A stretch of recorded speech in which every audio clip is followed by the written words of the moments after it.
கடமைப்பட்டிருக்கிறோம். இந்த மல்லாடினா பெரிய கில்லாடியா? நீ கில்லாடியா இருக்கலாம், ஆனால் தலித் மக்கள் முன்னாடி நீ எந்த கில்லாடியாக இருந்தாலும் மண்டியிட வேண்டும் என்று நாங்கள் திறம்பட சொல்ல விரும்புகிறோம். மண்டியிட வைப்போம். அப்படிப்பட்ட சக்தி தலித் மக்களுக்கு உண்டு. ஏதோ கிள்ளுக்கிரையாக எங்களை நீங்கள் நினைத்து விடாதீர்கள். ஆளக்கூடிய அரசாங்கத்திற்கும் சொல்லுகிறோம், அது பிஜேபி ஆனாலும் என்ஆராக இருந்தாலும் முதலமைச்சராக இருந்தாலும் யாராக இருந்தாலும் எங்கள் உரிமையை பறிப்பதற்கு எவரும் முன்னிற்க முடியாது. அதை தடுத்து நிறுத்துவதற்கான ஆகப்பெரிய சக்தியாக நாங்கள் உருவெடுப்போம் என்று இந்த நேரத்தில் கூறிக்கொள்ள விரும்புகிறேன்.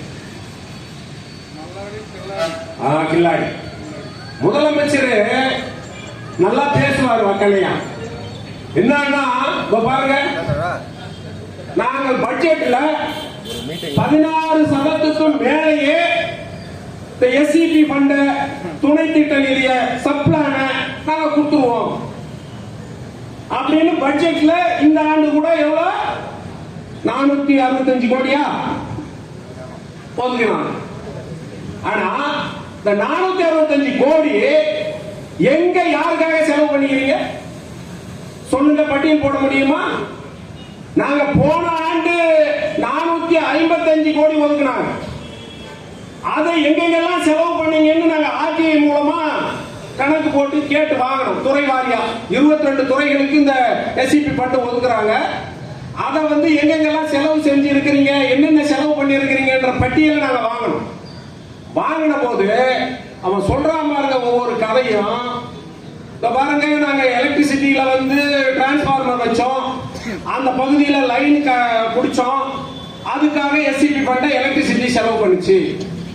எங்கடா வச்ச டிரான்ஸ்பார்மர், யாருக்குடா அது பயன்படுதுன்னா அந்த தலித் கிராமமும் தலித் அல்லாதவர்களும் வசிக்கக்கூடிய அந்த ஓரத்துல வச்சுட்டு ஒரு 10% கரண்ட் தலித்துக்கு அனுப்பிட்டு மீதி 90% கரண்ட் இந்த பக்கம் அனுப்பிட்டு அதை எஸ்சிபி ஃபண்ட்ல செலவு. பொதுப்பணித்துறை மூலமாக போடக்கூடிய ரோடு அதுல எஸ்சி எல்லாம் போகலையா? எனவே எஸ்சிபி ஃபண்ட் அதுக்கு தான் பண்ணி ஆகணும் அப்படின்னு சொல்றாங்க. இருக்கிற ஆஸ்பத்திரி ஹெல்த் டிபார்ட்மெண்ட்டுக்கு ஒதுக்குற எஸ்சிபி ஃபண்ட் ஒட்டுமொத்தமாக மருந்து வாங்குறதுக்கு செலவு பண்ணிட்டு நாங்க இந்த மருந்து இந்த ஹாஸ்பிட்டலுக்கு வர்றதுல பெரும்பகுதி தலித்து தான், எஸ்சி தான். எனவே அந்த மருந்து வாங்குறதுக்கு அந்த மருந்து அவங்க தானே பயன்படுத்துறாங்க.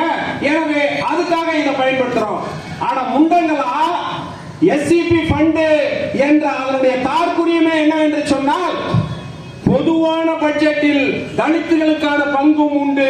தலித்துகளுக்கு என்று ஒதுக்கப்பட வேண்டிய எஸ்சிபி ஃபண்ட்ல அதற்கு தலித்துகளுக்கு மட்டுமான செலவை செய்ய வேண்டும் என்பதுதான் எஸ்சிபி ஃபண்ட் என்பதனுடைய தாற்பயம். அதை கூட புரிஞ்சிக்காம இங்க பண்ணிருக்கு. நம்முடைய கூட்டமைப்பின் தலையீட்டால் நீங்க பாத்தீங்கன்னா அக்ரிகல்ச்சர் டிபார்ட்மெண்ட்ல இப்போ விவசாயிகளுக்கான மானியம் வழங்கப்படுது. மானியம், அந்த மானியம் ஒரு ஏக்கருக்கு 5000 ரூபாய் கொடுக்குறாங்க. அங்க ஏற்கனவே எப்படி கொடுத்துக்கிட்டு இருந்தாங்கன்னா எஸ்சிபி ஃபண்ட்ல இருந்து எஸ்சி விவசாயிகளுக்கு 5000 ரூபாய் வருஷம்.